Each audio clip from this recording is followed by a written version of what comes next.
Load shedding വീണ്ടും വരുന്നു. KCB ഇത് എന്ത് കളിയാ കളിക്കണത്?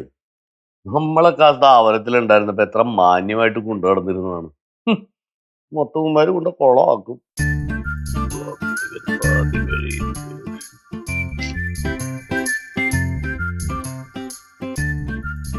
നീ എന്താണ് ഈ കാര്യമായിട്ട് നോക്കണത്?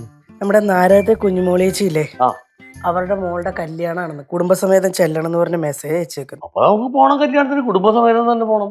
അയ്യോ, സിദ്ധുവിന്റെ കല്യാണത്തിനെ നമ്മൾ എല്ലാവരും കൂടെ ചെന്ന് അവിടെ വിളിച്ചത്. അപ്പൊ അവരുടെ കൊച്ചിന്റെ കല്യാണം വരുമ്പോ അവര് മെസ്സേജ് അയക്കുകയാണ് ചെയ്യേണ്ടത്, വീട്ടിൽ വന്ന് വിളിക്കണ്ടേ? എന്റെ സീര, നീ ഏത് ലോകത്താണ്? കാലം മാറി വരെയാണ്, അപ്പൊ ജീവിത സാഹചര്യങ്ങൾ മാറും. ചിലപ്പോ അവർക്ക് മെസ്സേജ് അയച്ച് വിളിക്കാനേ തോന്നിയിട്ടുണ്ടാവുള്ളൂ. എന്ന് കരുതി നമ്മൾ പോകാതിരുന്നു കഴിഞ്ഞാല് കല്യാണം അവിടെ നടക്കും അതിന്റെ വഴിക്ക്. അതെ അതെ, അവിടെ നടന്നോട്ടെ കല്യാണം. ഇപ്പൊ നീ എന്താ പറഞ്ഞു പറഞ്ഞത്? കല്യാണത്തിന് പോണോ വേണ്ടേ? പോവണ്ട. വേണ്ട. വേണ്ട, അത് തന്നെ. വേണ്ട. എന്ത് പറ്റി മോളെ? വല്ല ലൈൻ കമ്പി പൊട്ടിയോ? എന്തുവാ മനുഷ്യ?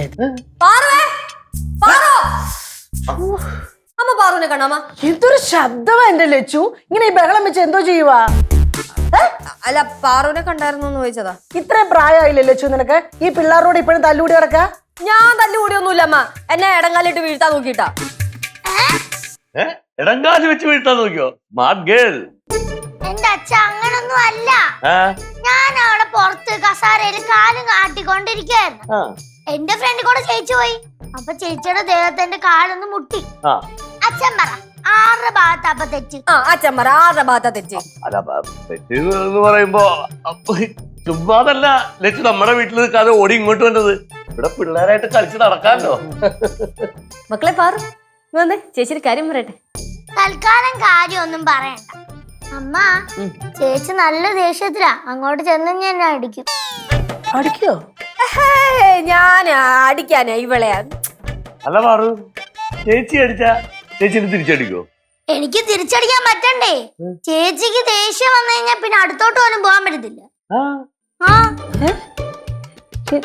എന്തുവാ ലച്ചു കേൾക്കുന്നേ? അല്ല, സംഭവം കൊച്ചു പറയാൻ ചെറിയൊരു കാര്യമൊക്കെ ഉണ്ടമ്മ. ദേഷ്യം വന്നാ പ്രത്യേകിച്ചൊന്നും ചെയ്തൊന്നുമില്ല, ജസ്റ്റ് കാല വരെ തറ അടിച്ച് വലിച്ചങ്കേറ്. വേറൊരു കാര്യമുണ്ട്, ഇങ്ങനെ ഇരിക്കുന്നൊന്നും നോക്കണ്ട. ദേഷ്യം വന്നു കഴിഞ്ഞാ ഡബിൾ സ്ട്രെങ്ത്.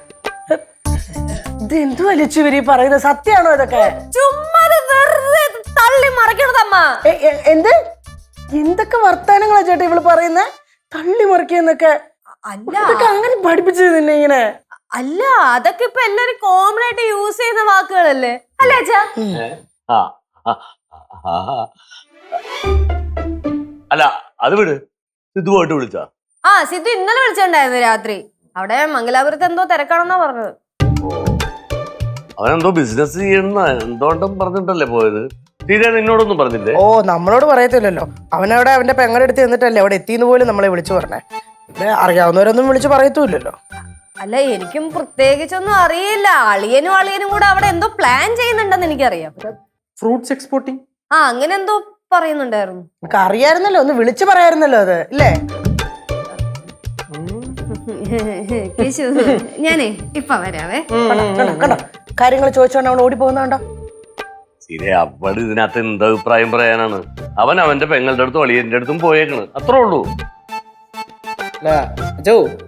ഈ മംഗലാപുരം എന്ന് പറയണതേ അത്യാവശ്യം നല്ലൊരു സ്കോപ്പുള്ള സ്ഥലമാണ്. കാരണം പോർട്ടൊക്കെ അവിടെ അടുത്താണല്ലോ. അപ്പൊ എക്സ്പോർട്ടിങ് കയറ്റിയും കഴിക്കാം. സ്കോപ്പുള്ള സ്ഥലമൊക്കെ തന്നെയാണ് മംഗലാപുരം. പക്ഷെ എന്നാലും പോയേക്കണത് ഇവനല്ലടാ. കാര്യം ശരി, അവരെ അളിയനാണ്, പെങ്ങളാണ്, മച്ചമ്പിയാണ്, കൂട്ടു ബിസിനസ്സാണ്.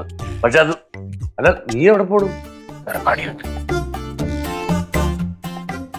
കേശുവേ, ഈ മംഗലാപുരത്തിന്റെ കാര്യം പറഞ്ഞപ്പോഴാണ് ഞാൻ വേറൊരു കാര്യം ആലോചിച്ചത്. നമ്മുടെ ഈ ഏരിയയിലെ ഹാർബറാണോ? എവിടെയാ ട്രാൻസ്ഫോമർ ഉള്ളത്? ട്രാൻസ്ഫോമർ അത് ഈ വളവിലുണ്ട്. വളവിലാണ്. ഇപ്പൊ എന്തിനു ചോദിച്ചു? അല്ല, എപ്പോഴാണ് ഒരു അത്യാവശ്യം പറഞ്ഞതെന്ന് പറയാൻ പറ്റൂല. ട്രാൻസ്ഫോമറോട് എന്തൊരു അത്യാവശ്യം?